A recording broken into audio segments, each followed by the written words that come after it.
할렐루야. 아멘. 예수님 다시 사셨습니다. 아멘. 옆에 계신 분들하고 악수하면서 한번 인사 나누세요. 예수님 다시 사셨습니다. 예수님 다시 사셨습니다. 살아오셨습니다. 살아오셨습니다. 잠시 기도하겠습니다. 하나님 아버지 감사합니다. 부활의 기쁨을 안고 이 시간 말씀을 전하고자 합니다.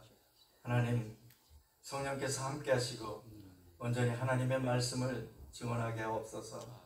예수님의 이름으로 기도하옵나이다. 아멘. 아멘. 예수님께서 요한복음 11장 25절로 26절에 이렇게 말씀하셨습니다. 나는 부활이요 생명이니 나를 믿는 자는 어떻게 해요? 죽어도 살겠고 무릇 살아서 나를 믿는 사람은 어떻게 한다고요? 영원히 죽지 아니하리라. 이것을 내가 믿느냐? 예수님께서 물으셨어요. 이것을 내가 믿느냐? 아멘. 부활의 기쁨이 여러분과 여러분 가정에 함께 하시길 바랍니다. 아멘. 그래서 또 사도 바울 선생님께서 이렇게 말씀하십니다.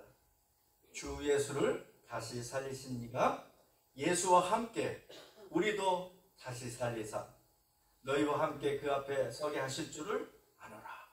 아멘. 우리는 반드시 죽습니다. 예수님 앞에 서실 줄 믿습니다. 아멘. 그리고 다시 영원한 생명으로 들어갈 줄 믿습니다. 아멘. 이것이 부활신앙이에요. 제가 신학교 다닐 때 저희 총장님께서 늘 강조하신 말씀이 있었어요. 예수님 탄생도 중요하지만 그보다 더 부활이 축제해야 된다는 거예요. 아멘. 왜냐하면 구원의 완성을 이루어 주신 것이 바로 부활이라는 것입니다. 아멘. 믿으십니까? 아멘. 아멘. 예수님 부활이 없었다면요 구원의 완성을 이룰 수가 없었습니다. 이 사실을 믿고 살아가는 저와 여러분 되시기 바랍니다. 아멘. 예수님께서는 우리를 죄에서 구원하시려고 십자가에 달려 죽으셨습니다. 우리에게 영원한 생명을 주시려고 또한 무덤에서 3일 만에 다시 살아나셨습니다. 아멘. 아멘. 할렐루야. 아멘. 사망 권세를 이기시고 잠자는 자의 첫 열매가 되셨습니다. 아멘. 다시 한번 예수님께 진심으로 감사와 찬양과 영광을 올려드립니다.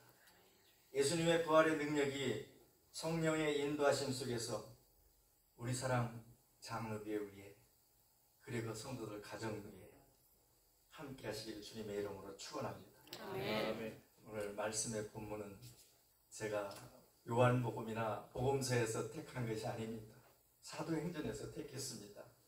오늘 본문의 말씀 사도행전 10장 34절로 43절 말씀은 베드로가 증언하는 설교예요.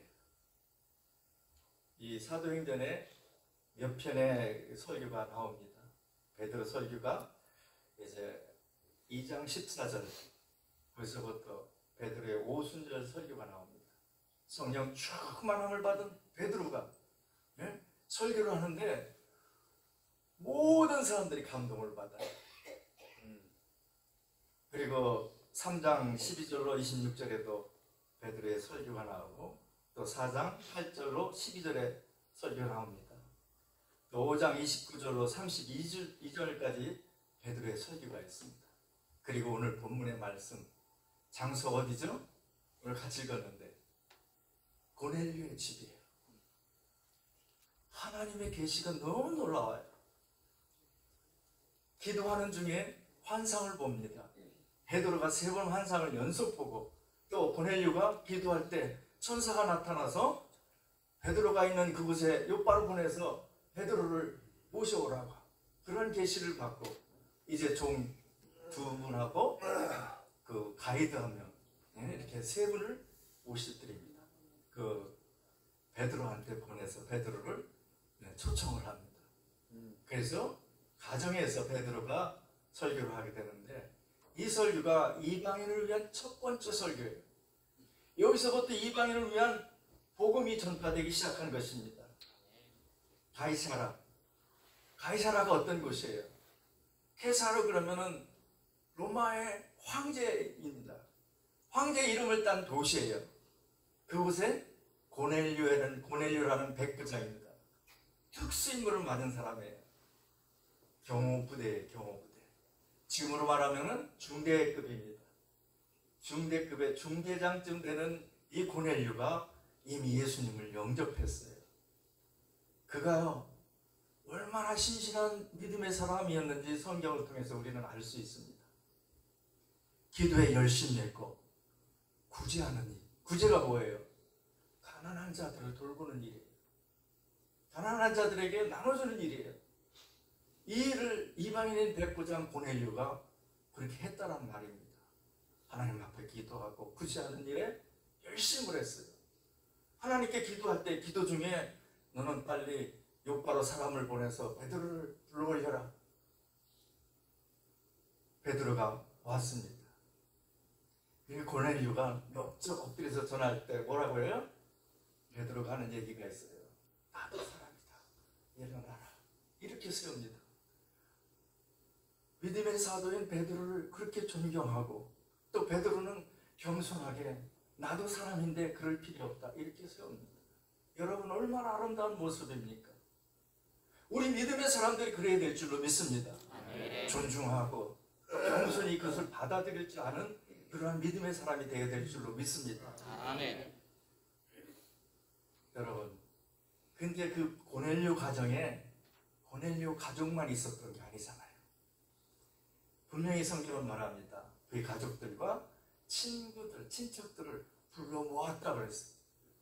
이게 상당히 중요합니다. 복음 나 혼자만 듣는 게 아니에요. 여러분, 친구, 친척들 다 복음 증거할 대상이 될 줄로 믿습니다. 아멘. 베드로가요 아람어로 이제 선포합니다. 여러분 베드로 출신 지역 잘 알죠? 갈릴리에서 평범하게 어부로다 고기 잡는 일을 하셨던 분이에요. 바울 사도처럼 아주 이 식견이 높았던 사람은 아닙니다. 결코 아닙니다. 바울은 어땠어요? 말을요 3개국 아마 능통하게 했을 겁니다. 히브리어도 했죠, 아람어도 했죠. 그 다음에 뭐예요? 헬라 말도 아주 능통했어요. 하나님께 준비된 바울이었을 겁니다. 그래서 그는 통역 없이도 다 헬라어, 아람어, 히브리어 다 했을 거예요. 근데 이 베드로는 아마도 아람어에만 능통했을 것 같습니다. 그래서 옆에 아마 통역을 누가 했을 것 같아요. 그래서 설교를 합니다.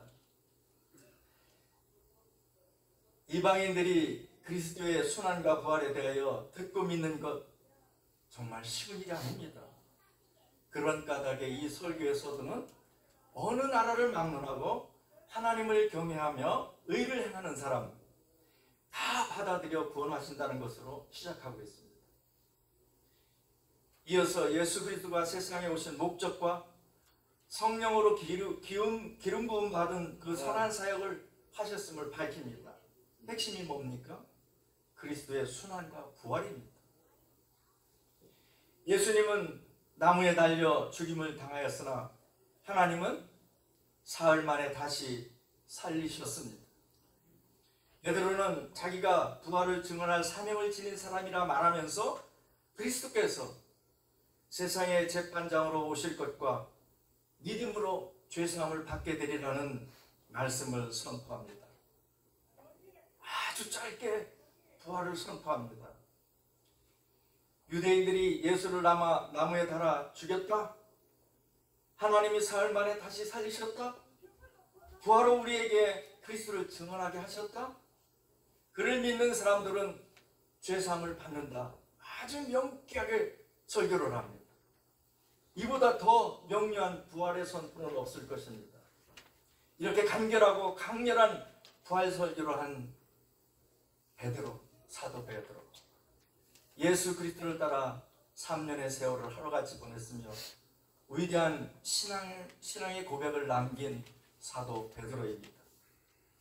다른 일들은 다 제쳐두고도 그리스도의 고난과 부활에 관한 그 사연만 하더라도 극적인 대목이 셀 수 없이 많았을 것입니다. 아마 이 설교를 하면서도 베드로의 마음속에는 체포 당시 예수님을 지키기 위해서 칼을 휘둘렀던 일, 예수님께서 잡히신 후 대제사장 진문 밖에서 3번이나 주님을 모른다고 부인했던 일, 부활의 날 새벽에 막달라 마리아의 말을 듣고 무덤에 달려가 부풀려 들여다보니 세마포만 기억해져 있는 것을 보았던 일, 그날 저녁에 문을 닫고 두려움에 떨고 있는 제자들에게 오셔서 손과 옆구리를 보여주셨던 일, 또 디베랴 호숫가에서 고기를 잡아서 조반을 함께 드셨던 그러한 일들, 어찌 하나라도 잊을 수 있겠습니까? 이 모든 것이 기억에서 지워진다 해도 베드로에게는 부활의 예수님이 물으셨던 세 차례의 질문을 영원히 내리속에 각인하고 살았을 것입니다. 그것은 요한의 아들 시몬아, 내가 나를 사랑하느냐? 요한의 아들 시몬아, 내가 나를 사랑하느냐? 요한의 아들 시몬아, 내가 나를 사랑하느냐? 주여 그러하이다. 내가 주를 사랑하는 줄 주께서 하시나이다. 3번이나 반복해서 합니다. 주님 그러하나이다. 내가 주님을 사랑하는 줄 주께서 하십니다. 내가 주님을 사랑하는 줄 주님께서 하십니다. 그리스도께서 또 3번 반복합니다. 내 양을 먹이라, 내 양을 치라, 내 양을 먹이라 3번씩 이야기합니다. 사랑하는 성도 여러분, 베드로가 어떠한 죽음으로 하나님께 영광을 돌릴 것인지 말씀해 주셨습니다. 요한복음 21장 15절로 19절에 이 말씀이 분명히 나옵니다. 예수 그리스도의 부활에 대해 말한다면 베드로보다 더 사실적이고 구체적인 내용을 알고 있는 사람은 없습니다. 그러한 베드로가 부활의 선포를 이렇게 간단하게 마칩니다. 부활의 중요성을 누구보다도 잘 알고 있으므로 그는 말을 아꼈던 것입니다. 사랑하는 성도 여러분, 부활의 증인이 되시기 바랍니다. 베드로는 부활의 증언을 위해 자기 말을 성령님의 능력에 맡기셨습니다. 여러분도 마찬가지로 성령님 의지해서 복음을 증거하는 저와 여러분 되시길 주님의 이름으로 축원합니다. 베드로, 이 부활 선포는 어디에서 이루어졌습니까? 고넬료의 집에서 이루어졌습니다. 고넬료는 가이사라에 주둔하는 이탈리아 부대의 백부장이었습니다. 즉 이태리 시민들로 구성된 로마 군대의 중대장급 장교였습니다. 총독을 후회하는 그 특수부대 지휘관으로서 아마 위치가 상당했을 것으로 보입니다. 여러분 아마 영화에 보신 분들 잘 아실 거예요. 로마에서 노예 해방을 입은 코넬리우스, 어째 이름이 조금 와닿지 않습니까? 코넬리우스. 그 코넬리우스의 성을 따서 이 고넬료라는 이름이 붙은 것입니다. 코넬리우스는 로마 노예들을 해방시켰던 아주 지위 높은 황제 코넬리우스였죠. 여러분, 이 가문의 성을 쓰고 있는 코넬리우스, 이 이방인이 경건한 그리스도인이 되어서 자기 집에 베드로를 초대한 것입니다. 유대인의 사도가 이방인 로마 군인의 집에 찾은 것도 놀라운 사건이지만 이방인에게 부활의 예수님을 증거하고 구원을 선포하는 사역이 바로 이 가정에서부터 시작됐다는 것입니다. 고넬료는 자기 혼자서 베드로를 기다린 것이 아닙니다. 친척과 가까운 친구들을 모아서 기다리고 있습니다. 오늘 본문 말씀 앞전에 10장 24절에 분명히 기록하고 있습니다. 그는 이날을 기다리면서 전도자로서의 사명을 이행하려는 노력을 하고 있었던 것입니다. 복음은 홀로 받는 것이 아닙니다. 여러 사람을 이끌어 함께 은혜를 나누는 그러한 자리가 되어야 될 줄로 믿습니다. 고넬료는 베드로의 발 앞에 엎드려 절을 하며 최고의 존대를 표현했고, 사도 베드로는 그를 일으켜 세우는 겸손한 모습을 우리는 성경에서 볼 수가 있습니다. 모든 것이 준비된 것입니다. 예수 그리스도의 복음과 부활의 증언, 이제부터 이방 사람들에게 구원의 소식으로 전파될 것입니다. 고넬료는 이렇게 말합니다. 이제 우리는 주께서 당신에게 명하신 모든 것을 듣고자 하여 다 하나님 앞에 있나이다. 여러분, 코람데오 신앙이죠. 저와 여러분 지금 이 시간에도 하나님 앞에 있는 줄 믿습니다. 아멘. 여러분, 이 신앙이 굉장히 중요한 거예요. 어떠한 일을 하더라도 내가 하나님 앞에 있다는 사실을 늘 기억하고 살아가는 저와 여러분 되시기 바랍니다. 아멘. 이 말은요, 베드로의 선포를 하나님께서 하시는 말씀으로 여기고 정중히 듣겠다는 말입니다. 내가 하나님 앞에 있나이다. 잊지 마시기 바랍니다. 아멘. 여러분, 세상에 나가 살아갈 때도 내가 하나님 앞에 있다는 사실을 꼭 잊지 마시기 바랍니다. 아멘. 세 번째로, 세상 사람들을 다 받으시는 하나님이십니다. 부활 선포에서도는 하나님을 온 세상 사람들을 다 받으시는 분이라는 것입니다. 사람을 외모로 취하지 아니하시는 하나님이십니다. 이는 하나님께서 다윗을 왕으로 택하실 때 사무엘에게 하신 말씀입니다. 사람을 외모로 보지 마라. 아마 이 말씀 속에도 이게 기억이 났을 것입니다. 사무엘상 16절 7절 말씀이 있습니다. 여러분 나중에 생각나시면 한번 찾아보시기 바랍니다. 그때는 사람의 용모나 키가 외모의 대상이 되었으나 이제는 외모가 아니라 강나라와 연결이 된다는 사실이에요. 여기서 외모는 나라와 종족에 대한 편견을 가리키는 의미로 쓰였습니다. 하나님은 국가 간의 편애를 두지 않으시는 분이십니다. 지금 이 순간에도 세계 모든 곳에서 하나님이 일을 하고 계십니다. 아멘. 아멘. 약속을 받은 상속자라고 자랑하며 오만한 길로 빠진 유대인보다 하나님을 경외하고 의를 행하는 이방인들을 사랑하면 다 받아주신다는 것입니다. 하나님께서 우리를 받아주실 조건이 무엇입니까? 예수 그리스도를 오랫동안 알지 못한 채 살아왔던 우리 민족이지만 이방인 고넬료와 그의 친척들처럼 부활과 제사함을 믿으면 이 땅에서도 구원의 은총이 내릴 것을 확실히 해주시는 말씀입니다. 가이사라가 은혜의 자리가 된 것입니다. 로마 문화가 상륙되어 도시 이름도 로마 황제 가이사의 이름을 땄고 유대인과 이방인의 충돌 유독 많았던 지역이었습니다. 이 항구 도시에 부활의 복음이 울려 퍼진 것입니다. 이곳에 살면서 부활을 믿게 된 경건한 사람들은 종족을 초월해서 세계 선교의 밑거름이 된 줄로 믿습니다. 예수 그리스도의 부활을 믿기 위하여 먼저 알아야 될 점이 있습니다. 그리스도가 화평의 복음을 전하러 오셨다는 사실입니다. 하나님과 인간 사이를 갈라놓게 놓은 죄, 그 죄를 그리스도께서 대신 지시고 화목제물이 되셨습니다. 그리하여 하나님과 인간의 관계가 화평케 되었습니다. 예수님으로 말미암아 그렇게 된 줄 믿으시기 바랍니다. 그리하여 하나님과 인간이 서로 만날 수 있어요. 옛날에 구약에는 감히 들어갈 수도 없는 곳에 예수님께서 십자가에 달려 돌아가시는 그날 어떻게 해요? 희정이 딱 갈라서 둘이 갈라졌어요. 이제는 저와 여러분 하나님 직접 만날 수 있는 기회가 열렸잖아요. 아멘. 네. 저희 집안은요 대대로 거의 유교 집안이었습니다. 저희 어머니가 밖에 나가서 정한수 물을 떠놓고 매일 밤 기도하셨던 분이에요. 제가 목사가 됐잖아요. 이렇게 좋은 줄 몰랐대요.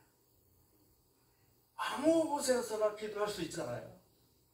어머니가 이제 연세가 많으셔서 무릎이 아프시고 이제 밖에 나가는 것도 불편해지셨잖아요. 어머니 이제 그래 안 하셔도 돼요. 방에 앉으셔서 예수님의 이름으로 기도하시면 됩니다. 옳거니 그래 이거구나. 너무도 기뻐하시는 모습이 아직도 생생합니다. 여러분, 우리 주님께서 그 길을 열어주신 거예요. 아멘. 여러분은 직접 하나님 앞에 나갈 수가 있습니다. 아멘.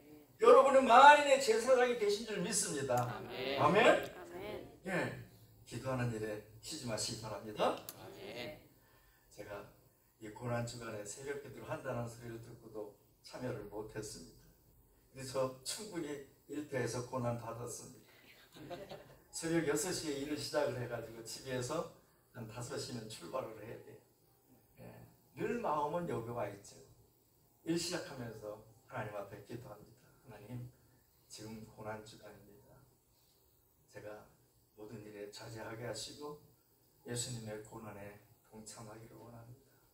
근데 일부 우리 성도님들은 새벽에 나오셔서 함께 새벽 기도를 드리면서 그 고난에 동참하신 줄 믿습니다. 아멘. 예. 이게 정말 크리스찬이에요. 하나님 앞에 직접 나가서 정말 고넬료가 이방인 사람인데도 불구하고 기도하고 구제하는 일에 그 일을 하나님께서 아셨다는 것입니다. 이 사실이 얼마나 중요합니까?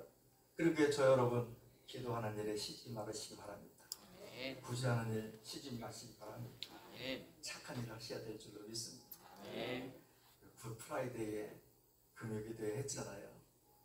우리 김수지 권사님 때문에 얼마나 많이 웃었는지 몰라요. 그날 저는 전도한 일을 간증을 하시는데 20분이면 다 된대요. 20분. 아마 제가 우리 사랑 장로교에 와서 그렇게 많이 웃어본 적은 없을 것 같아요. 할렐루야. 그날 저녁 얼마나 행복했는지요. 그래서 아마 굿 프라이데이가 된 줄로 믿습니다. 네, 성금요일이 됐습니다. 많이 웃으십시오. 이제 부활을 하셨습니다. 예수님 부활하셨습니다. 우리 사랑 장로교회도 부활할 줄 믿습니다. 아멘. 너무나 오늘 이 저녁에 이 아침에 이렇게 꽉 찬 모습을 보니까 너무 좋습니다. 여러분, 그리스도 예수의 부활을 믿기 위해서 먼저 알아야 될 것, 화평의 복음을 전하러 오셨다는 사실. 누가요? 예수 그리스도께서 화평의 복음을 전하러 오셨습니다. 아멘. 전하셨습니다. 그리하여 하나님과 인간의 관계를 화평케 하셨습니다. 아멘. 예수님께서 세례를 받으실 때 그 모습 여러분 성경에서 읽으셨을 것입니다. 성령님은 하늘 문을 여시고 예수님의 머리 위에 임하셨습니다. 세례를 받으시고 기도하실 때 하늘이 열리며 성령이 비둘기 같은 형체로 그 위에 강림하시더니 하늘로부터 소리가 나기를 너는 내 사랑하는 아들이라 내가 너를 기뻐하노라. 아멘. 여러분, 하나님의 음성을 이 아침에 들으신 줄 믿습니다. 아멘. 하나님께서 우리를 사랑하신대요. 아멘. 그래서 기뻐하신대요. 여러분, 그리고 나사렛 해당에 가신 예수님은 주 여호와의 영이 내게 내리셨으니 이는 여호와께서 내게 기름을 부사라고 시작을 합니다. 해당에 들어가셔서 딱 핀 이사야서 61장 1절 말씀을 읽으십니다. 이 글이 오늘 너희 귀에 응하였느니라. 이 말씀은 어디에서 나와요? 누가복음에 나옵니다. 여러분, 얼마나 멋있어요. 아주 신구약이 왔다 갔다 하면서 예수님께서 이렇게 정확하게 말씀하신 적 없을 것 같아요. 그로부터 하나님 나라를 향한 그리스도의 선한 일과 마귀를 물리치는 사역이 시작됐던 것입니다. 베드로는 자기와 동료 제자들이 그리스도 사역의 중심임을 밝힙니다. 그리고 이 모든 일은 하나님이 함께 하심으로 일어난 일임을 강조하였습니다. 그때 임하셨던 능력의 성령님은 베드로가 부활 선포하는 그 자리에서 다시 임하신 줄 믿습니다. 이방 땅에도 오순절의 사건이 시작이 된 것입니다. 저와 우리 사랑 교회 성도님들 성령의 능력을 힘입어서 권능으로 부활의 증인이 되시기를 주님은 원하고 계십니다. 그리스도를 거부한 어둠의 세력들은 그를 나무에 달아 죽였습니다. 베드로는 이전에 공회 앞에서 선포할 때도 너희가 나무를 달아 죽인 예수를 우리 조상의 하나님이 살리시고라는 표현을 쓰고 있습니다. 율법을 알았던 유대인, 나무에 달린 자는 뭐예요? 하나님께 저주받은 거예요. 신명기에 그렇게 나와 있습니다. 신명기 21장 23절 하반절에 이렇게 나와 있어요. 저주에 예수님을 연결시켜서 세대한으로 그 치욕을 주려 했던 것입니다. 그러나 베드로는 하나님께서 사흘 만에 다시 살리셔서 그리스도를 높여주셨다고 선포합니다. 베드로는 이 설교를 통해 자신이 부활의 증인 되기를 바라고 선포를 듣는 사람들도 그렇게 되도록 권면하고 있습니다. 친히 음식을 먹게 하시며 그 자리까지 찾아오신 것은 부활의 그리스도를 증언하라는 권고이며 명령으로 이해하고 있습니다. 이제 예수 그리스도의 이름으로 세례를 받고 성찬에 참여한 사람은 부활의 증인이 되어서 이 세상으로 나가야 될 줄로 믿습니다. 아멘. 이제 예수 그리스도의 이름으로 세례를 받고 성찬에 참여했다는 나도 이제 하나님의 자녀라는 사실을 결코 잊어서는 안 됩니다. 그리고 부활의 증인이 되어야 될 줄로 믿습니다. 아멘. 하나님께서 살아있는 자와 죽은 자의 재판장으로 예수 그리스도를 세우셨습니다. 그리스도께서 심판하실 때 그를 믿는 사람은 죄사함을 얻게 될 것입니다. 우리는 이 찬란한 부활절 아침에 하나님이 살리신 아들 예수 그리스도의 부활을 확실히 믿습니다. 성령님의 능력을 받아 온 세계에 화평의 복음을 전하는 그리스도인 되기를 주님의 이름으로 간절히 축원합니다. 아멘. 기도하겠습니다. 하나님 아버지 감사합니다. 이 아침에도 귀한 말씀 주심을 감사합니다. 우리 주 예수 그리스도의 아버지 하나님을 찬송하리로다. 그의 많으신 긍휼대로 예수 그리스도를 죽은 자 가운데서 부활하게 하심으로 말미암아 우리를 거듭나게 하시고 산소망 있게 하시며 썩지 않고 더럽지 않고 새하지 아니하는 유업을 있게 하시니 감사합니다. 아멘. 죽은 지 사흘 만에 무덤 문을 여시고 부활하신 예수님께 찬송과 영광을 올려드립니다. 부활의 첫 열매가 되신 예수님을 따라 우리도 부활하게 될 것임을 믿으며 이 시간 삼위일체 하나님께 영광을 드립니다. 주님, 부활절 이 아침에 우리 마음에도 참된 신앙이 회복되게 하여 주옵소서. 아멘. 썩어 없어질 땅의 것만을 소망 두지 않게 하시며 주여. 부활을 사모하는 성도답게 주 안에서 견실하며 흔들리지 않는 믿음을 지키게 하여 주옵소서. 아멘. 성령님의 능력을 받아 온 세계에 화평의 복음을 전하는 우리 사랑 장로교회 모든 성도들 되게 하여 주옵소서. 예수님의 이름으로 기도하옵나이다. 아멘.